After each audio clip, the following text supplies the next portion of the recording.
Well, Garrett, I guess we're not trading for Tyreek Hill anymore because we don't need him. Also, rip Tyreek Hill. That injury was pretty brutal, and it is kind of tough. Really bad. Really bad. It's kind of tough to see the potential end of his career. But the Chiefs wide receiver core, all it needed was Xavier Worthy. And honestly, guys, I think we are spoiled because we are taking for granted what last year looked like in that wide receiver core. I went back to my archives of old graphics. That's right. I keep every single graphic I ever made on this dang hard drive. And I was like, holy cow, receiving leaders through week 3 was horrid. Oh, yeah. Also, the Ravens kind of just got absolutely booty smack, embarrassed, belt to ass on national television. They didn't want to. Mahomes owns Lamar Jackson. This is a fact now. I mean, no one can deny Mahomes owns Lamar Jackson. And you know what, Garrett? The reason it wasn't a primetime game is that they knew the Giants game was going to be more entertaining. They knew that this was just going to be a blowout. They're like, why would we put the Ravens on primetime? They're just going to be embarrassed. The Giants Ravens in Arrowhead, they're done for. This is Talkin Chop, and we're now the best team in the NFL. And this is not an overreaction because it's week 4. Everyone knows that week 4 you can't overreact anymore. Of course. Right, Garrett? We're the best team in the NFL. I mean, I wouldn't go that far, but we are definitely we are definitely on a trajectory going in the right direction. I mean, obviously with the return of Worthy, our offense looked, I mean, it's like night and day different. I mean, we went from just being the super basic, low scoring, low potential offense. I mean, we're pulling out every play in the playbook now. It's just pre-snap motion is back. Pre-snap motion is back, and it is just exponentially better than anything we had on the table before. And Worthy, it looks like Worthy alone was the one to bring that back. I mean, we're bringing, Worthy back on those pre-snap motions. Remigio, Brashard Smith. It's so nice to see us actually play football. Like, the Chiefs' offense of last year and like the early couple games this year was just stagnant, and it's so nice to finally have our playmakers on the field, and we still don't have arguably our best one. Yeah, well, and Garrett, we have a lot to talk about this episode, but as always, we are sponsored, so let's rip that sponsorship Band-Aid right off before we get into all of that stuff.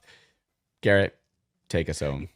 Obviously, we all know that the Chiefs offense is just going to keep exploding, keep getting more and more up into those hires. And if you like betting on hires, use code CHOP or Talkin Chop or Talking Chop with a G. Don't disrespect the podcast, though. Take away the G. Just use code CHOP for $100 free play when you play $5.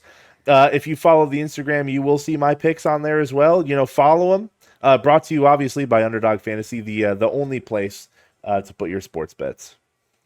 All right, well, welcome back to another episode, guys, of Talkin Chop. This is definitely an exciting time. I said we had to get to week 6, we have to get to week 7 being 3-3. We're on track to do that because we are 2-2. This Ravens game was pivotal. This win was important. And honestly, I think we treated it like a playoff game, the way that we came out there with our offense, and it was phenomenal. I am David Pokorny, your host of the show from Talkin Chop. Go follow that Instagram. This is Garett Aimutis, our offensive line coach from Blue Valley North. And we got Jackson Steele, our associate producer. He's in the back with the stats. I bring him up when it's time, and he hit a little lick for those guys on on the YouTube version, because I know a lot of you guys listen on Spotify, honestly, and thank you for that. But Garrett, have a day. Have a day, baby. Patty Mahomes. This is the first time he's thrown 4 touchdowns since 2023, Garrett. That's a long time, honestly. And he did it with 270 passing yards, 4 touchdowns to 4 different receivers. He had 5 rushing yards. I don't know why I put that. I just, it's just true. It's all about having a day, right? You got to put everything on there. I mean, it's so nice to see him being able to spread the ball around and not focus on one target for the entire game. It's like, all of these, we talked about it earlier, those pre-snap motions, all this kind of smoke and mirrors we have going on really allows for a lot of our receivers to really fit into their game plan, really find open spots. And I mean, he was lasering those ones into the end zone, especially that one to Juju Smith-Schuster as well as Tyquan Thornton. Yeah. I mean, they were just on ropes. Phenomenal game. Obviously, I talked about this last week. I was 1 point off in my score prediction for how many points we were going to put up, but it was just really nice to see us actually explode, and it started with our man 15. Dang, because I didn't know you were 1 point off. That's crazy. I Well, said I y'all, think I said 38-31 was going to be the final score. I guess I was just sleeping on our defense. yeah, you were, I guess, because holy cow, I predicted low score and I just knew you went high scoring. I didn't know you were 1 off from what we scored. Have a day, Xavier Worthy. Welcome back, Xavier Worthy. This was a big one because not only did he add something in the receiving game that we were missing, he added something in the running game that we were missing. Mahomes not having to be the leading rusher of this offense is just the most, amazing freaking like thing that could ever be blessed. Like, yes, it was cool. He was on track to be a 1,000-yard rusher himself, but we all know Mahomes is back. He'll run again when he needs to, but right now he doesn't have to because Worthy had a day. I mean, is there anything else we need to say about this, Garrett? Hey, just talking about that run game factor. I mean, it's just allowing us to just have that slight little misdirection in the run game and not allowing these defenders to just key off and just focus on a running back really opened up the middle, especially for a guy like Pacheco who had probably had one of his better running games, I'd say. Kareem Hunt still was getting stuffed pretty often, but we can fix the running game later. Never for negative. That's very true. But we can fix the run game, after we get all of our pieces back and we can really just dial in. Honestly, if our running game looks like that and we're still putting up 38 points, I'm totally fine with that. And finally, have a day, Leo Chenal. What a great player, dude. We love Leo Chenal here on this podcast. He lines up everywhere. He has lined up at a lot of D end, but this game in particular, he showed off his pass coverage abilities as he picked off a pass intended for Mark Andrews, if I remember correctly. Also had a pressure because he's a pass rusher too at this point. He kind of does it all. Pass deflection, 4 tackles, not crazy, but the interception was crucial. Leo Chenal is just all over the field, flying all over. And this defense deserves to have a day. It's those Wisconsin linebackers, man. I don't know what it is. They just produce really good linebackers. And it didn't show up on the box score, but I want to give a personal shout out to Chamari Connor, starting safety this game. He was all over the place, and I'm so glad he's finally playing safety. Yeah, he popped off. But he was just everywhere. I mean, he had only 6 or 7 tackles, but it wasn't that big of a deal. Damn it, I said the thing. Oh my gosh, I didn't even mean for it to that wasn't even intentional, dude. It's in your brain now. You are consumed by that number. Well, that's about how many tackles he got, though. I think it was 6, 7, or 8, around that range. But yeah, I mean, Chamari Connor had a great game. He was flying all over the field. So, I mean, and he's been a guy that people have hated on. So, and then Gary, you wanted to shout out another guy. Noel Williams, man. Yes. This kid is popping off. Number 1 rated corner on PFF amongst the entire NFL. He's just consistently where he's supposed to be. He's locking down these high level wide receivers, and Spag seems to trust him. We have not seen a ton of him prior to this season, but he is absolutely lighting it up, and we love to see it out of the young kid. The NFL really let the Chiefs get the FBS leader in interceptions last year. He had 7 interceptions in college at Cal, and we got him in the late 3rd round. I don't know what. There's just something about coverage instincts that you can't really teach, and he just seems to be where the ball is at all times, and I cannot wait for him to just bring one down and maybe take one in the house.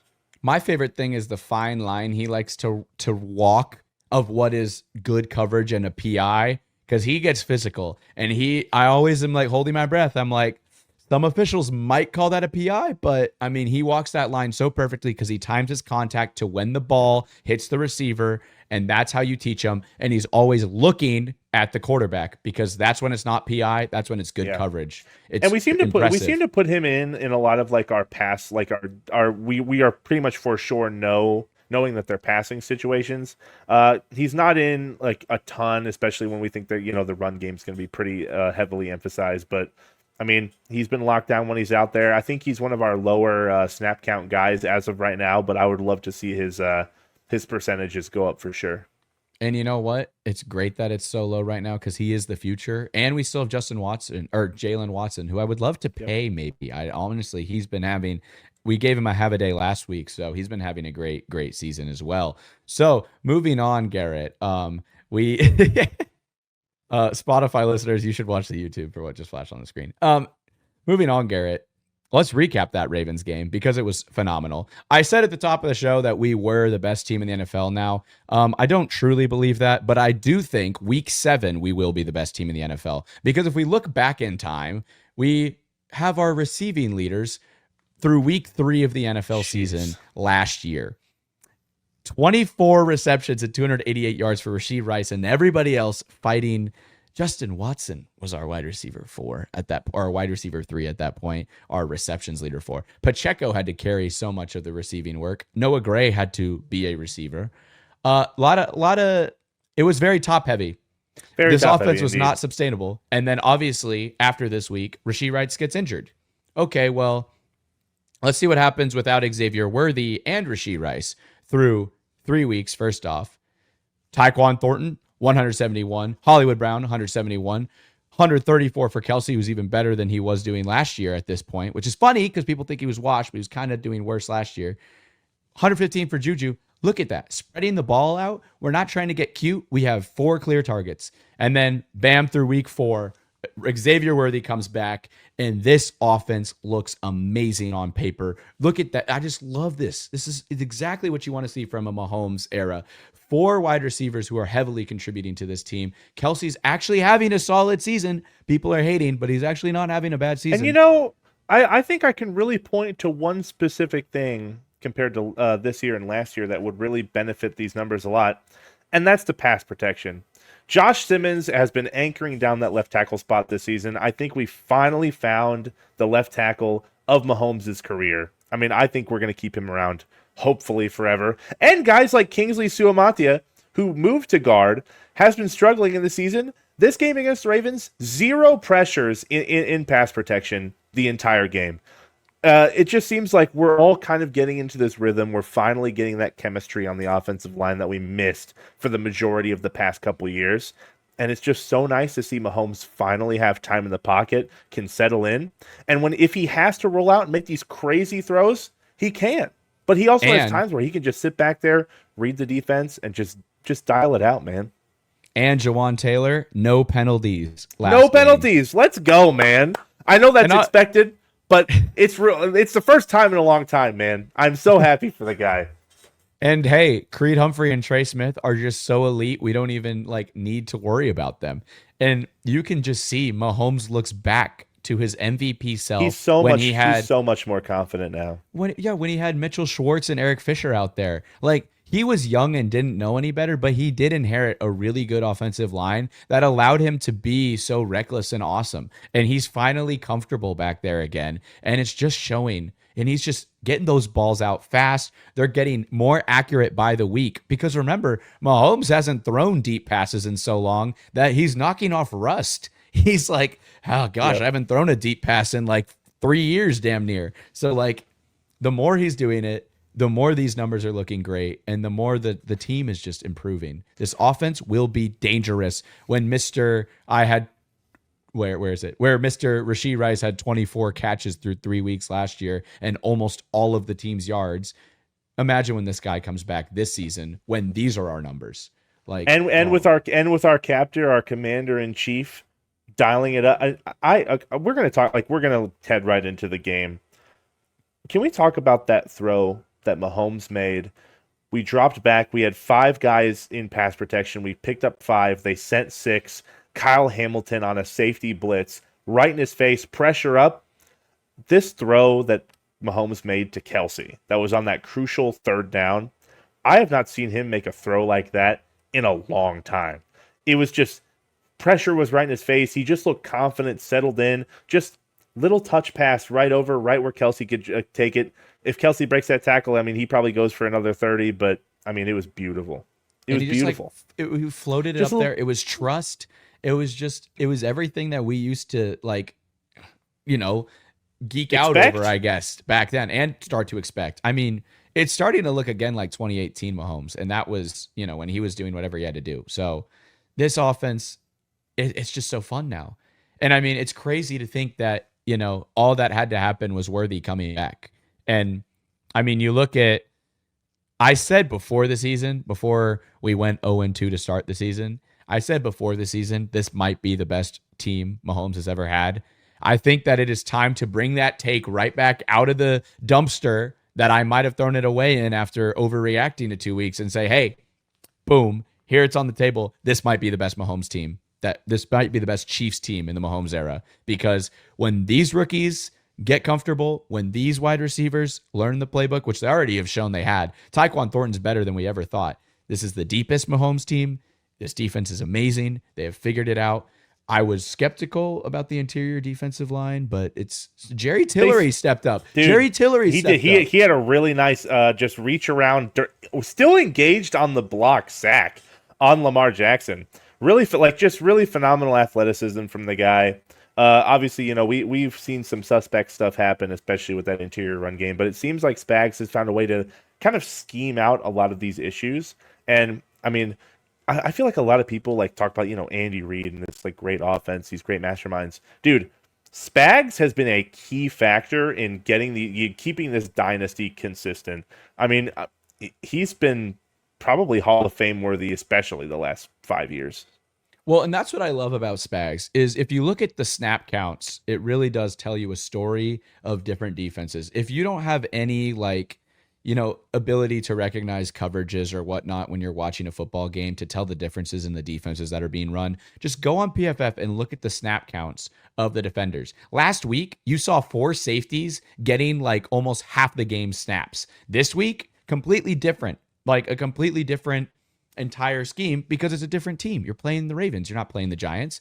Basically, Spags looked at the film against the Cowboys game and said, okay, if we let Russell Wilson beat us over top, that's the only way he can throw. So let's just have 4 safeties almost all the time, and he's never going to be able to throw it. So, and that's what happened. And Russell Moonball Wilson. I mean, that's just kind of the way to shut him down. And we got him benched. Hey, and we may or may not have. I mean, you know, he obviously didn't get benched, but that's 2 weeks in a row. Or did he? Garett? Who knows? I understand, you know, it's official now. He might miss a couple weeks, yada, yada, yada. But we have completely shut down 2 quarterbacks back-to-back weeks. But here's the thing. I feel like he would have played, and he could have played, if it was a close game. Your season's on the line at this point. If it was not, I think it was at that point, they were down 17 with like 2 minutes in the third quarter left. So the game was almost like out of reach. But it didn't look like he was that hurt. He walked off fine. All I'm saying is, regardless if it was Mahomes, he's not coming off the field. That's fair. And that's all I'm saying. That's an important fact. Like, obviously, you don't want to root for injuries, but I'd argue there's a significant amount of quarterbacks that wouldn't come out in that situation. But that might just be me. I could agree, and I think I saw a lot of stats that were kind of crazy to me is how good Lamar Jackson is against everybody not named Mahomes, Josh Allen, and that's just kind of fascinating to me. You mean common playoff contenders is really another way to word that, right? Yeah, it's like if you take out the games against the Chiefs and the Bills, I think Lamar Jackson is like top 3 all time of NFL history in certain stat categories. But then you add those games back, and it's like, oof, like it's fascinating. It just shows, right? He is James Harden. He is Aaron Judge. Like it's just what it is. It's just the great players who. He had 10 total touchdowns and 0 turnovers going into the game, but by the end of the first half, he already had 2 turnovers and 1 touchdown. Yeah, that's a good point. And I mean, one of the turnovers was kind of him running into his own offensive lineman, but like still, like I mean, turnovers are turnover. Turnover's a turnover. Well, and honestly, Garrett, how many more points do we have on this game? I mean, I want to say too, shout out. Like, I love spreading the ball around. Like, Hollywood caught a touchdown. Juju caught a touchdown. Pacheco got a receiving touchdown. And then Thornton, like, literally came in for barely any plays. But when he did come in, like, clearly Mahomes still trusts him, targeted him. That's dangerous. If we have, like, you know, players get tired, like, we can have certain Thornton packages. And it's just like, honestly, I was almost thinking Thornton should beat out Juju. But Juju's been playing almost better this year than he did last year. Well. But at the same time, it's like it's nice having that conversation about our number 4, right? It's like we're having these like really consistent battles throughout the depth chart where like we've seen guys like Juju make these like, you know, really contested catches, especially in like, you know, those second and third downs. And Juju and Tyquan both had touchdowns in the game, right? Both Yeah. very, very eerily similar touchdowns as well. Just those like really, really ropey passes right down the seam. So it's like it's really nice that we have that depth there. And once Rice come back, it's even better, right? Like so, we're just gonna be. Oh man, I am chomping at the bit for Week 7 to see that offensive just. It might be. Electric. We might finally get a 40 bomb. We definitely could have put a 40 bomb up in this game, but we decided to put Gardner Minshew in, and I think the majority Minshew, of I think the majority of Kareem Hunt's carries actually came late in the fourth. So. Oh, really? Interesting. No, because Brashard Smith got a bunch of carries late in the fourth too, but also Minshew got 2 carries for -3 yards in the fourth, so that was something. I don't know how they counted his carries, but At least he's not Rocco Becht with -10 rushing yards and 3 total touchdowns. I know our associate producer Jackson wanted us to mention that. He did put that in our little notes chat. So he but that's in college where sacks count as negative yards. Which is but so stupid. He did point out that it wasn't that many sacks in that game that he took. Yes, it is so stupid. I hate how your quarterback is getting punished for bad O-line play. But then, Garrett, you said in high school, your stats might have been, punished for bad quarterbacking. So maybe the sack should be awarded to a quarterback sometimes, But I mean, hey, it is what it is. It's just the way the game's played. But, just to wrap it all up, I mean, it was so nice to just see vintage Chiefs football after just such a slog of a year last year in terms of offensive efficiency. Now, we still did have a couple times where once the field gets condensed and we get into these red zone situations, there does seem to be times where our offense sputters. That's something we can definitely improve on. Obviously, once Rashee Rice comes back, he's going to solve a lot of those issues in the red zone, which totally fine for now. But we improved in pretty much every area of the game over the last 3 weeks, and that's a good result. I mean, there's the result. We're beating historically over the past 4 years, phenomenal team and a great quarterback, and just honestly blew them out. Yeah, and I'm so happy that when Rice comes back, this is just gonna be a show. It's gonna be a show again. Special, dude. Teams should start to fear us again. But let's take a peek. Well, first off, final point I see on our notes. Do we need to talk about Harrison Butker still? Because I do think we should go into it for a little bit, because I personally have been a big Spencer Schrader guy and look at him being elite on the Colts. The only problem I have with it, and you can get to your point about the 56-yarder thing, you can't pay him the most money in the league of any kicker right now to be this mid. Inconsistent. Yes. Like, I don't trust him to win a game for us if it's a 55-yarder anymore. And he's shanked extra points. That's the problem. The extra points, man. Like, that was what, especially in games when we didn't have Worthy and we didn't have Rice week 1 and 2. Those 1 or 2 points can add up, dude. We might have been 4-0. We really might have been 4-0. And I think people overreacted about week 1 and 2, myself included. The Chargers look elite, except, they lost to the Giants. I do want to point that out. Jaxson Dart. Jaxson Dart, the GOAT. To be fair, we actually did a big brain. We said, let's bench Russell Wilson so that Jaxson Dart can start against the Chargers, and let's injure Tyrone Tracy so Cam Skatebo could go off against the Chargers. We basically made the Giants better by beating them so bad so that they could go and beat the Chargers for us. That's big brain KC right there. Big brain. Love Cam Skatebo. Love Jaxson Dart. Jaxson Dart calling out Herbert's girlfriend was crazy, and I'm just so happy he backed it up, because it would not have been cool if he didn't back it up, but he backed it up. But back to Butker, sorry. And it's just, I understand it's early in the season. Obviously, he had these struggles at the end of last season as well. And I think to completely formulate my opinion, right, it's like we need more of a sample size. Like associate producer Jackson stated, he is 3-5 from 50 plus, right? Like, that's not good. It's not good, but it's also not terrible. But at the same time, but kickers are hitting 60s now.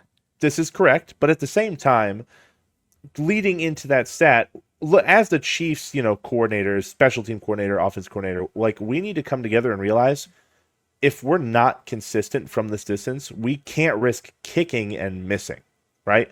If we're at 55 plus 56, 57, and Butker's not at the level we need him to be, we need to start punting from that situation, because not only are we losing 3 points on a missed kick, we're also giving them phenomenal field position to make it down the field and get those 3 points back in addition, right? Like, if we're missing a 55-yard field goal, yeah, it sucks. Oh, he missed it. But now they're starting on like the 45-yard line going in, right? So yeah, it's levels to the game that a lot of people don't realize, right? Like, I know that's, well, it's like a game of such inches. It's a cliche. You're saying cliche. I'm saying a cliche. Like, it is a game of inches, and like if you kick it and give them, well, that's a game of 40 yards almost of a difference of field position sometimes. Like, but, and you know, maybe it's not as much as, you know, it used to be, right? Like, especially with the new kickoff rules where most teams are starting from the 35, but it's still that extra first down in regards to where offenses usually start with the ball. Like, if you're going to miss a kick, would you rather him miss the kick, you know, and have the opportunity to maybe get the 3 points, or maybe pin them on the 2-yard line with one of the best punters in the league?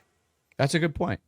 I mean, and you saw that with the Jets and the Dolphins game too. Like, they pinned them down at the 1-yard line, and that basically ended any chance that the Jets had of a comeback last night on Monday Night Football. This podcast is recorded on Tuesday nights, guys. Also, we do play Monday Night Football. Perfect transition, actually, to talk about the Jaguars game. The Jaguars, baby. Shout out Sam Persley, the GOAT. Oh, yeah, that's one of our buddies. He's a huge Jags fan. Bless the fumble. Anyway, that's deep cut. That's the fumble that made the Eagles win the Super Bowl, because the Patriots beat the Jags in kind of a BS, like, They really insane comeback though by the Patriots that year. Like, they were like, the Jags were up quite a bit. Yeah, but they picked Miles. It was Miles Jack picked it off to end the game, and then they ruled it incomplete, and stopped him from running it back for a touchdown. No, that's what it was. They ruled him down, but he scored. He scored a touchdown, but they blew the play dead. You know, Patriots dynasty shenanigans aside, you know, we the Chiefs do indeed play the Jacksonville Jaguars on Monday Night Football, and honestly, the Jags, they've been looking like a sneaky little tough team. Yeah, looking ahead at the schedule, I am going to officially change Jacksonville to not a freebie and Titans to a freebie.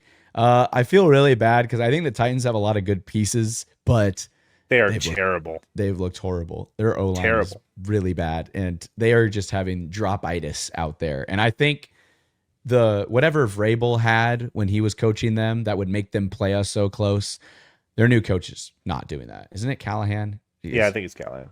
But yeah, rip the Titans. Thanks for being a free win, Week 16. Respect you now, Jaguars. You have proven yourselves after choking that game to the Bengals without Joe Burrow in the second half. But you figured it out now, and you figured out how to run the ball, which is something that I was not expecting the Jags to do, dude. Travis Etienne is kind of him now. There was a lot of rumors that Tank Bigsby and that Tutton guy, Brush, I don't know how to say his name because I've only seen him in fantasy, but that they were going to take over the backfield eventually. But no, Travis Etienne said, remember, like I'm a first-round talent. Tutton or whatever, right? Yeah, like Tutton. But Travis Etienne is averaging 6.1 yards per carry right now. He has 400 total yards. I think that ranks top 5 definitely in the league right now in terms of rushing yards alone. Yeah, I believe so. But like that's might be what we concern ourselves with that type of scat back, like Justice Hill, ironically enough. Like, Travis Etienne could go off against us. I do not think, I don't know, like, if we've truly been tested on our run defense. I know we played Saquon, but Saquon's actually been having kind of a down year. It's just a volume thing that's making his numbers look good in fantasy. But Travis Etienne is efficient, and Derrick Henry was efficient. He just got schemed out. That was not our defense. That was just, for whatever reason, bad coaching on their side. I will say, though, I think our front 7 matches up with their front 5 really well. I mean, the Jags' offensive line is not, like, they're not slouches, right? Like, they still got guys like Ezra Cleveland and Walker Little. But I think we can really take advantage of their center and their right tackle in Anton Harrison and Robert Hainsley. But I think I was going to say, how's Harrison doing? Because he was a first-round pick out of OU. I mean, he's not doing bad, right? But I think it's odd that our pass rushers, historically have been pretty decent at getting pressures, but finishing pass rush has been our downfall. Right? Like we're getting to the quarterback, we're forcing them to make throws, but we're not getting as many sacks as I think we should, especially with guys like Karlaftis. Here's But what I. Sorry, continue. no, My you're bad. good. It's just I think we can take advantage of a rookie right tackle in Anton Harrison, and just plug the center, get Chris Jones on the interior, wreaking havoc, especially with the upbringing of Jerry Tillery coming up. I think we can match up pretty well.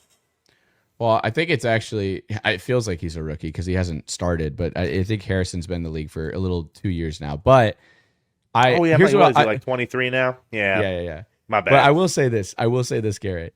I agree with the finishing sacks. I will predict that Nick Bolton gets a sack in this game because Nick Bolton has actually gotten so close on a couple sacks, especially on Lamar. Like there was that one play I was like, oh, Nick Bolton's about to get a sack. And then he just, Lamar kind of shook him off a little bit. But I think Nick Bolton, if he gets a sack finish, I know Spags is going to send that zero blitz look against Trevor Lawrence. I think Spags is going to blitz the living hell out of Trevor Lawrence because the passing game for Jacksonville, it would not surprise me at all.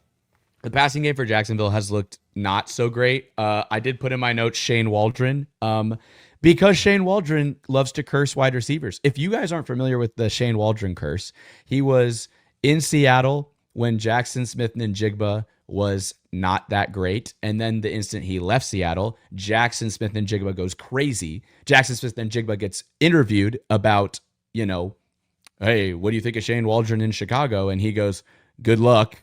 And then kind of laughs it off. So then we go to Chicago. Rome Odunze has a horrible rookie year. Well, Shane Waldron leaves Chicago. Rome Odunze this season looks like he is a certified talent. He is in a mastermind under Ben Johnson. No surprises there. Well, where's Shane Waldron now? He is ruining Brian Thomas Jr. and Travis Hunter's careers right now because their receiving leader is Bretton Strange, a tight end who I like, but he should not be the receiving leader on such a talented receiving core, honestly, of Brian Thomas Jr., Travis Hunter, and De'Ami Brown. And I like Parker Washington too out of Penn State. He's pretty solid, but like they have a lot of weapons in the receiving game, and a tight end is leading it right now because of that offensive scheme. And low-key, it might be Trevor Lawrence's fault too, because I might finally be willing to admit that Trevor Lawrence is low-key maybe not him anymore or ever was. But he was the first overall pick, and everyone thought he was going to be generational talent at Clemson. But I am not worried about this game. But I think the Jags deserve respect. I think they definitely deserve respect. I mean, it shows they're a hard, gritty football team. I think the most surprising factor about this year is their turnover differential, right? They're +9 right now. They are really good at forcing fumbles, getting interceptions, and just getting these extra possessions into the game, right? It's like, and they're in these, but keep in mind, it's like they're not blowing these teams out of the water, right? They're keeping these games really close, and they're still getting essentially 9 extra possessions across these, 4 games, right? So I just think that when it comes to how we match up with them versus how they like to play the game, I just don't see us turning the ball over that much. No, right. I And, agree. they are taking advantage of getting these extra possessions off teams because they're careless with the football. That's just not our game. So I think it's very possible that we see the Jags kind of like get back into the limelight of, hey, they're Jacksonville, right? Like we're not going to give them, so many extra possessions that where they're going to keep the game close. And with their defense, right? Like I'm not gonna sleep on the Jags defense. I mean, they got guys like, Eric Armstead, Trayvon Walker, Foyesade Aluakon, right? They have playmakers. But I think our playmakers on offense have shown, especially, with the last couple of games, that we can match up with them any day of the week. And I mean, I thought they had a pretty, solid hey, Garrett, they got Wyatt Millum in their draft too. Remember that? Your boy. Yeah. I don't think he starts for them at all yet. Maybe he does. Does he start at center? But anyway. He's probably like a backup guard right now, I would assume. But anyway, like, I mean, dude, they really have played some pretty, how do I put this kindly? Besides the Texans, The defenses they played have been trash. They played the Bengals defense, which is probably why their offense looks so good. They played the Panthers defense week 1, which is probably why their offense looks so good. The instant they played the Texans, they only dropped 17 points, and the Texans offense is so bad. At least at that really point, bad right now. The Texans offense didn't even have a run game back then because they didn't use Woody Marks yet. They only dropped 10 points. So I could see us holding Jacksonville to 17. I think our defense is very comparable to the Texans, and I think our offense would be able to score more than 17 easily, actually, now that it has Worthy. Now they do have the and they do have the rising star Cam Little at place kicker. Really just lights out, can basically nail a kick from anywhere. So I'm not saying that I would love to see a really long field goal from him, but I wouldn't mind it if we're up a couple scores. Wow, dude, I actually just see that Wyatt Millum is actually injured. He's on IR, so that is why he's probably not playing. That's probably why he's not playing. But hey, shout out to associate producer Jaxson. Don't they have Quintez Cephas's brother? I think he's also on IR for them. Wait, what? Why do you know? I don't know why I know that, but I'm pretty sure I saw like something about the Cephas brothers or whatever. Probably the most. I don't want to be mean, but the most like they will be lost to history type. Yeah. Brothers. That's just like one of those random key oh wait, I remember something about some Jags backup wide receiver. When Quintez Cephas was on the Lions when they had literally no one, I thought they were going to. Associate producer Jackson said yes. Joshua Cephas is on IR for the Jacksonville Jaguars. That's awesome. I actually don't even know if they're related. I think I just recognized the last name, but. Fair enough. Good for them. Hey, hopefully he makes a good recovery. Unlike Tyreek Hill, who probably is done. Well, I think he's cooked. I think Tyreek Hill's cooked. I'm gonna be honest. I think his career is over. I mean, looking at that break, it looked really bad. It's bad. Just whatever happened to his leg. There were so many Dolphins fans be like, no, it's just a dislocation. I'm like, brother, his leg was sideways. It was. He had the rotate tool on Photoshop. Went. Oop. He is done.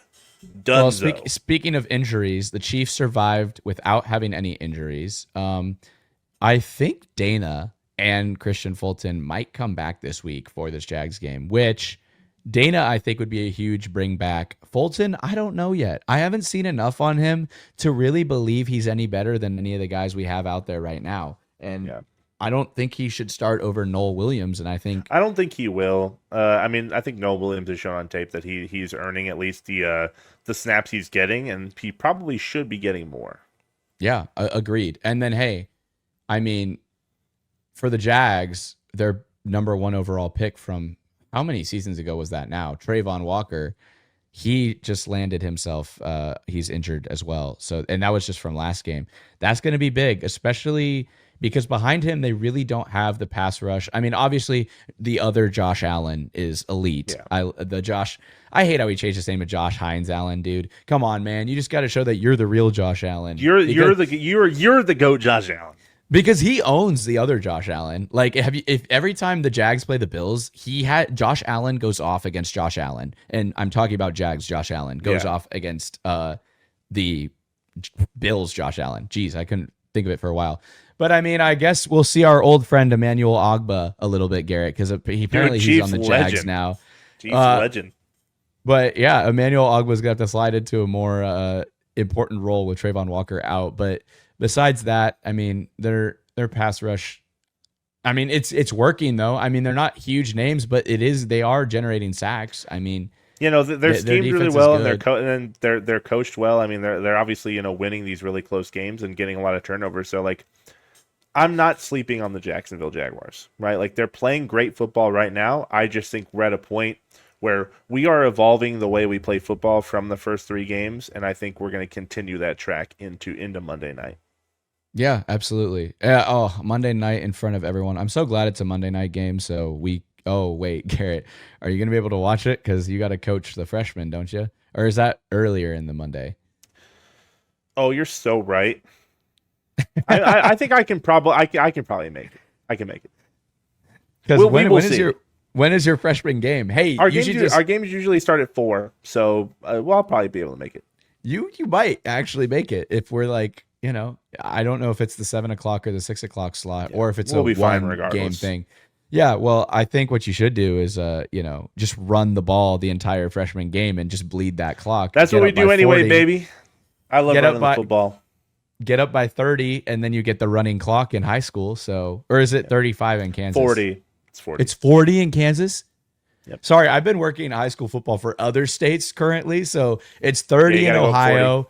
It's 30 in Ohio. It's 35 in Florida, but it's 40 in Kansas. Wow. Okay. Respect, Don't give away your game plan, says associate producer Jackson. Dude, quick little rant before we end things off here. I get this thing a lot with like players and people that watch. They're like, well, what if they know what you're gonna run? If you run it the right way, it doesn't matter, baby. Run it down their throat. Like, look, last game, this was last week, not this Monday. We ran the same play 7 times in a row and scored. It doesn't matter if they know it's coming. That's if you run it right, it's going to produce yards, baby. That's awesome. That's actually the most embarrassing thing for the other team ever, to just like spam the same play and they can't. Fun fact actually about our Monday night game. The boys sadly fell 42-48 to a rival team. Kids really grinded it out. However, we ran a counter on 3rd and 40 and scored from our own 25. So really, gotta love running the football, baby. Garrett, I know you love running the ball. It's funny because we don't do that on the Chiefs, but we did it a little better, and we found ways to run the ball, and that was the key note of that whole thing. Expecting a score prediction out of you, Garrett. I do think it might be a little medium scoring this time. Definitely the Ravens game has blown my expectations off of it. But I will interrupt myself by saying I think the Ravens defense might actually be not good. Like, I think that the Ravens defense might be the definition of Madden, sign all your free agents, looks beautiful on paper. Oh man, I love all these big names on the Ravens defense, but when it comes to actually executing on the field, yes, they played the Bills, yes, they played the Lions, yes, they played the Chiefs, and those are good offenses, but I don't know. It was supposed to be the best defense in the NFL, and I don't know, the Chiefs defense was able to shut down the best offense in the NFL at the time, which was the Ravens. So yeah, I don't think they have a good defense, but I digress. Yeah, I went back and forth on this as I was, putting it together. I think we go back-to-back 30-point games for the first time in a long time. I don't think we're going to get up to like, the 37 or 38 mark. I'm going to go 34-21. Wow, I like it. I honestly don't think the Jags score more than 17 points. I think the Texans defense is one of the best in the league, and I think ours is right there with them. If they were able to hold them to 17, I think it's a good indicator of what's going to happen. So I'm going to give the Jags 17, and I'm going to give the Chiefs a good old 28 points. I don't think we need Harrison Butker this game. I think we're just going to get in the end zone. I think we're going to solve our red zone problems, and I think it's just good. One deep pass. That is why I went 34 instead of 35, because I'm expecting a missed PAT. Oh, that's hilarious. But yeah, I think Worthy gets a deep bomb into the end zone. I think he's gonna cook. Who's he gonna cook out there? Jordan. Do we Lewis. get a deep bomb from both Worthy and Taekwon this game? I think that'd be a fun combo. Taekwon's playing time has been going down, but who knows? Who knows? You never know. Hey, he's taking advantage of his small reps. I think he only had 11, and he still had a touchdown. So true. Take advantage when you get on the field, baby. I don't think we'll be seeing. Do you think we'll see? Oh, this is the big prediction. Do you think we'll be seeing Travis Hunter on defense? Because he didn't play defense in the second half of the last game, so they might be moving him. I think it all depends on matchup with him. I think if they see that his skill set matches up with like a player that we have on the field at the time, I could see it. Honestly, he probably just got schemed out of whatever defensive game plan they had. So that's fair. Who would they put him against? Like, I mean, he could probably play well against. I mean, just put him on Juju the whole game. It just depends. I mean, Hollywood, probably Hollywood. One of the two. It'd probably be either Hollywood or Juju. Because I don't know if he could handle. I don't think he could cover Worthy at all. But Tyson Campbell is actually a really good corner and really fast. Yeah. So I think Tyson Campbell will be able to be on that. But all that to be said, the Jags defense is good, but the Chiefs offense is awake again now that we have Worthy. So as long as Kelce doesn't run into him again, Garrett, I think we got to win. But we're wrapping up this Knock on episode. wood, baby. That actually is. Oh, it's fake wood. It's whatever. You know, right? Okay, It's real wood. the I knocked meaning on that real counts. wood now. It's the meaning that counts. I'm meaning to say this. Thank you guys so much for watching, guys. Feel free to subscribe to the YouTube. You know, we got to pick up traction on here. I know we only post once a week. I need to get better about shorts, but dude, we don't have an editor anymore, so it's hard to make these shorts that we used to pump them out. So, grow your attention spans by watching the full hour-long podcast episodes. Leave us a 5-star review on our Spotify. Helps us out. Listen to us in the shower, the car. Follow us on Instagram, on Talkin Chop. And as always, guys, remember, Garrett needs to win his high school football game this weekend. This is true. Go Stangs, baby. Go Stangs, go Chiefs. Sub to the YouTube. And we're Thanks, always talking Jackson, chop, our baby. associate producer. And we're always talking chop. It just feels weird ending it so soon. Oh, well. Bye. Talkin Chop. Out.